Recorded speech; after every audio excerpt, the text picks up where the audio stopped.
Hello everybody, welcome to Excel video 302. I'm Nate Moore. I've been helping a group today look at their collections by the month that the bill charge was generated, the services were rendered, as well as the month that the collection actually happened in, so you could tie your collections to the bank statement. If you're looking to analyze your collections and want more information, I'd love to help you.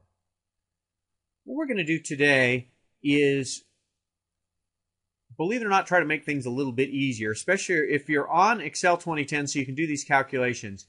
Typically what I'm used to doing, because I teach these classes and because a lot of folks were still on Excel 2007, is I'd go down to the value field settings and the show values as menu to get what we wanted. Let me show you another way to get there. In fact, two other ways to get there that are faster in Excel 2010. The first way you might do is from this calculations menu. If your screen's a little bit wider, my screen is shrunk a little bit to fit in the video, but if your screen's a little bit wider, you'll see show values as, and when you click that drop down, here's percentage of the column total, there's percentage of the row total. And so now my columns add up to 100% because we're getting the percentage of the row, and if I want to go the other way, I can just do this and do the percentage of the column total, and now these folks are going to add up to the 100%. That's the first way, from calculations and show values as.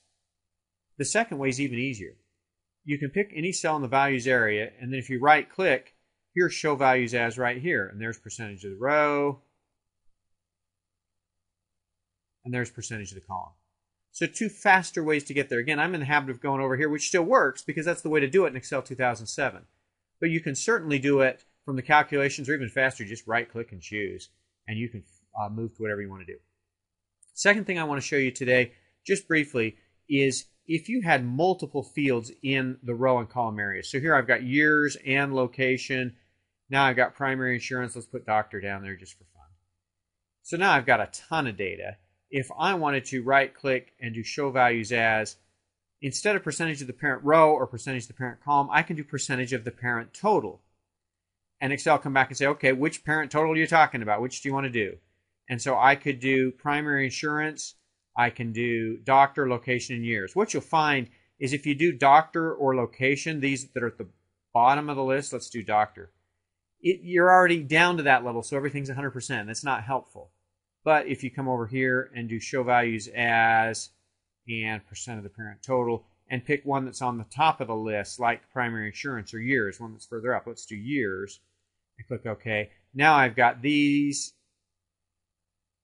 that don't add up to 100%, because what I'm trying to do is get the years going this way, and this is the way it adds up to 100%, going across with years, because years is in the column, and that's the percentage of what I'm doing, is I'm trying to get the percentage of the year going across this way. Again, these won't add up to 100%, but these will when I'm going for years, and that's the percent I'm looking for.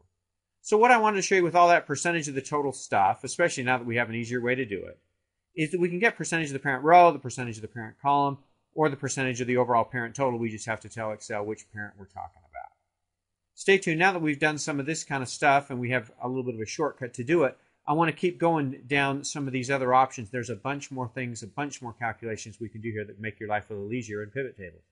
Thanks for watching.